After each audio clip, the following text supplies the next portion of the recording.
Hello दोस्तों, मैं प्रियंका तिवारी।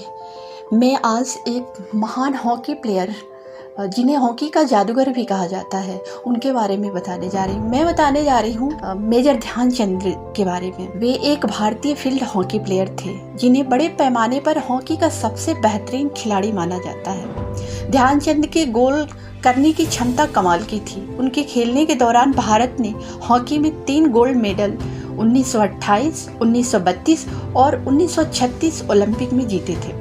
यही वह समय था जब भारत हॉकी में सबसे अच्छी टीम था। हॉकी बॉल के साथ अपने कंट्रोल के लिए ध्यानचंद को हॉकी का जादूगर कहा जाता है। ध्यानचंद ने आखिरी अंतर्राष्ट्रीय मैच 1948 में खेला। अपने अंतर्राष्ट्रीय करियर के दौरान वे 400 से अधिक गोल कर चुके थे।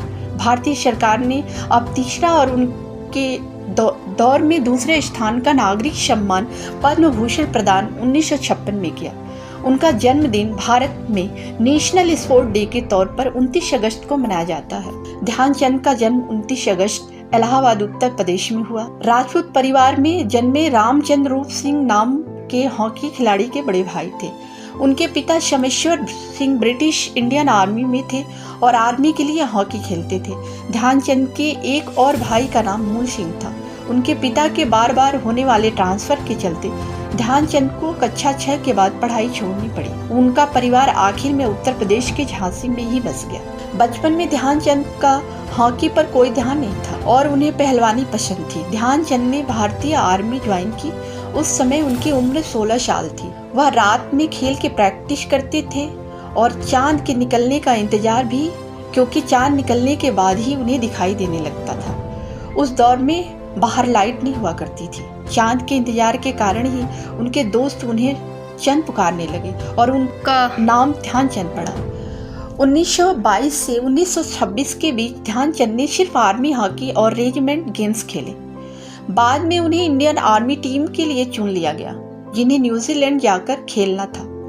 इस टीम ने 18 मैच जीते, 2 ड्रा हो गए और 1 मैच टीम हार गई। देखने आए सभी दर्शक टीम के प्रशंसक हो गए। भारत लौटते ही ध्यानचंद को लॉन्स नायक बना दिया गया था। ओलंपिक में बेहतरीन टीम भेजने के बाद नई बनी हुई इंडियन हॉकी फेडरेशन ने 1928 के एम्स्टर्डम ओलंपिक के लिए बढ़िया टीम तैयार करना शुरू कर दिया। 1925 कई राज्यों के बीच टूर्नामेंट रखा गया। 5 टीमों ने इसमें भाग लिया, जिसमें आर्मी ने ध्यानचंद को यूनाइटेड प्रोविंस नाम की टीम में खेलने की इजाजत दी। फाइनल मैच 26 मई को नीदरलैंड के खिलाफ था। भारतीय टीम के अच्छे खिलाड़ी फिरोज खान, अली शौकत, खेर सिंह बीमार थे। यहाँ तक कि ध्यानचंद का भी स्वास्थ्य खराब था। इसके बावजूद भारत यह मैच 3-0 से जीतने में सफल रही। इसमें ध्यानचंद ने 2 गोल किए। इस तरह भारत ने हॉकी का पहला गोल्ड मेडल जीता। ध्यानचंद ओलंपिक में सबसे अधिक गोल करने वाले खिलाड़ी थे। एक अखबार ने ध्यानचंद के लिए लिखा, ये हॉकी का मैच नहीं था बल्कि जादू था। ध्यानचंद असलियत में हॉकी के जादूगर हैं। 1951 में कैप्टन ध्यानचंद के सम्मान में नेशनल स्टेडियम में ध्यानचंद टूर्नामेंट रखा गया। कई सफल टूर्नामेंट में हिस्सा लेने के बाद 1956 में 51 वर्ष की उम्र में कैप्टन ध्यानचंद आर्मी से मेजर की पोस्ट से रिटायर हो गए। भारत सरकार ने उन्हें इसी वर्ष पद्म भूषण से सम्मानित किया।